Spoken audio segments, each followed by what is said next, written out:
Hey, it's Pastor John here with Corumdale Church, taking a few moments to answer some questions that we got in from this last Sunday.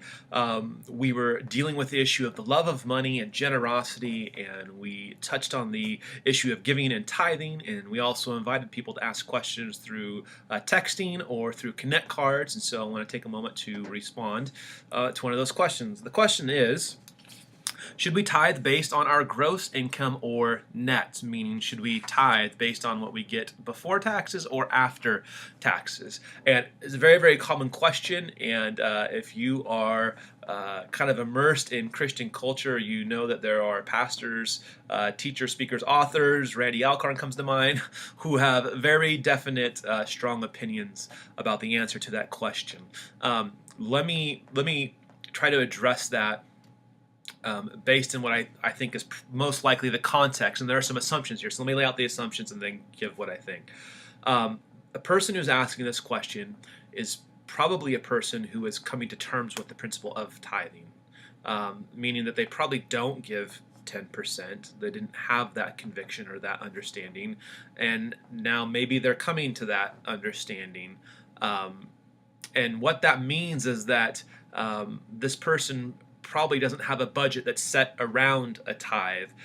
There is probably credit card debt. There is probably some issues of self-control with money. There's probably a budget that needs to be put in place so that regardless of whether we say it's based off gross income or net income, change is going to be slow and incremental. This is probably not a person who's going to be able to implement this decision in the next week, but is going to have to do some hard work to get there. So there's going to be a process involved.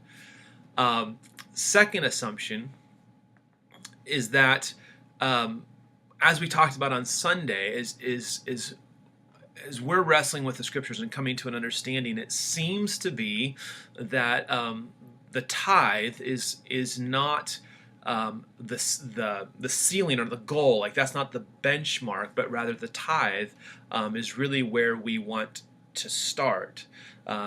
We looked at Luke chapter 11, where Jesus rebuked a group of people for giving a tenth of everything that they had, even down to the spice rack, and failed to care for the poor and to address the needs of justice with their money. They thought that the 10% got them off the hook in terms of generosity. He even goes as far in Luke 16 as calling this group of people lovers of money. And so it seems to be that whether or not you say gross or net, because 10% is not the ceiling, but something that we start at and then we grow from there, that whether you pick the gross or the net doesn't really matter. I think what's important in this instance, if this is a individual who is not actively or presently tithing, given that it's going to have to be incremental growth, and given the fact that even when you get to, giving, if it's gross or net, we're not going to land at 10%. The 10% is like training wheels to free our hearts to be generous. And so hopefully we're going to go beyond that in our giving. Because of those things, whether you pick the gross or the net, what I would say is just start. Just start, whichever one. Pray about it. Know your own heart. Seek out God. But if you're not tithing at all and you're going to work towards tithing towards your net or gross income, that's change, that's growth, that should be celebrated. And if you are realizing that that giving of a 10% doesn't get us off the hook, but it's something to train us and to get us headed in the right direction, with the hope and expectation that generosity would be cultivated in our hearts and that we would go even beyond the 10%, then the question really it really becomes unimportant, because if we're thinking that way about giving and tithing, we're not going to stop at 10% once we get there. And so I would say the important thing is just start.